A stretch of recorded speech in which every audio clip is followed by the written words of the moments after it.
Житието и чудесата на Свети Йоан Руски. Свети Йоан Руски е един от най-обичаните съвременни православни светци. Роден е в Русия около 1690 година от благочестиви родители и е възпитан в дълбока християнска вяра.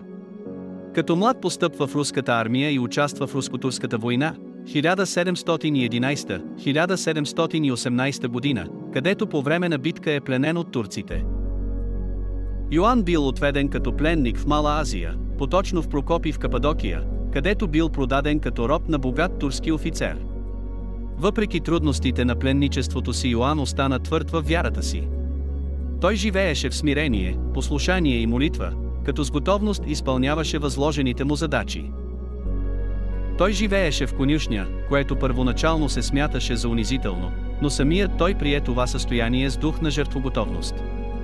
Той се молял непрекъснато и спазвал строг пост, което впечатлило дори господаря му, който постепенно оценил неговата святост.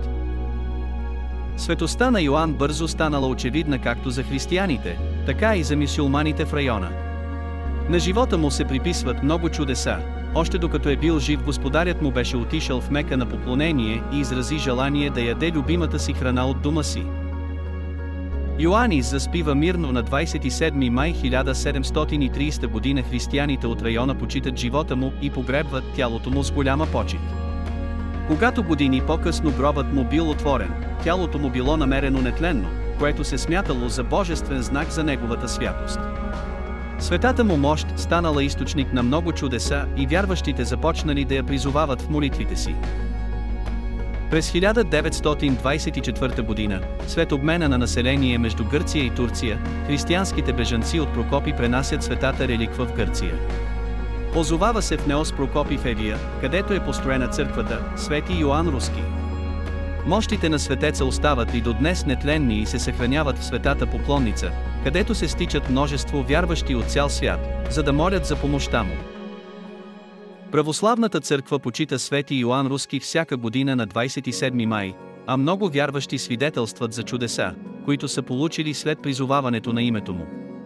Той е особено известен като закрилник на слабите, бедните и болните, а неговото смирение е ярък пример за всички християни. Свети Йоан Руски продължава да вдъхновява вярващите със своята простота, смирение и преданост към Христос, оставайки един от най-обичаните светци на православието.